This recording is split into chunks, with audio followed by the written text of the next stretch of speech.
It doesn't matter because I know she won't leave. Hey, I'm Ben Taylor. I'm a narc in recovery, working through and trying to help bring awareness and change to people who struggle with narcissism or that have been abused by it. Recently, when I was doing a one-on-one with one of the people that I was interacting with who dealt with narcissistic abuse, that phrase was actually said to him. They said, "It doesn't matter because I know she won't leave." You see, the narc over a period of time had developed such a relationship, had developed such a bond and such a control over the person that they thought no matter what they did to that person, they weren't going to leave. It's awful. It's a way that they use to manipulate, to gaslight, to be able to hold on to a person that they shouldn't be because they view that person as just being a property and an object and not an actual physical human being with heart, will, and emotions. You see, what happens a lot of times with a narcissist is they develop what's called a trauma bond. A trauma bond holding and keeping that person hostage to a person who's abusing them. It's very similar to like a Stockholm syndrome or an abuser that the other person does not want to leave at all, but they want to stay with that person even though they know it's an awful decision. Even though they know that they shouldn't be with them, they'll still want that. A trauma bond will keep someone coming back time and time again, even though they know it's the worst thing that they can possibly have.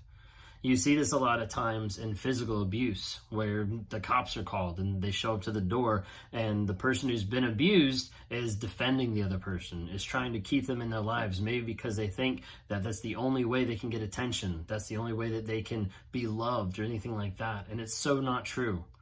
The trauma bond is something that is incredibly hard to be able to break out of, but it can be broken. But it takes time, it takes therapy, it takes a lot of effort. Don't let a narcissist get to the place where they abuse you so much and then they turn to their friends and they say, "I know she's not going to leave. I know he's not going to leave." Don't let that be you.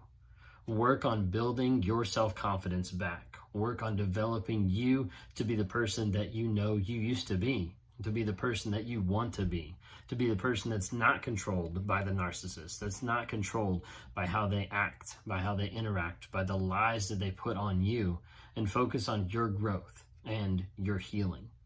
It can be really hard, and there's a lot of stuff that goes into it, but focus on that. Focus on becoming the better person.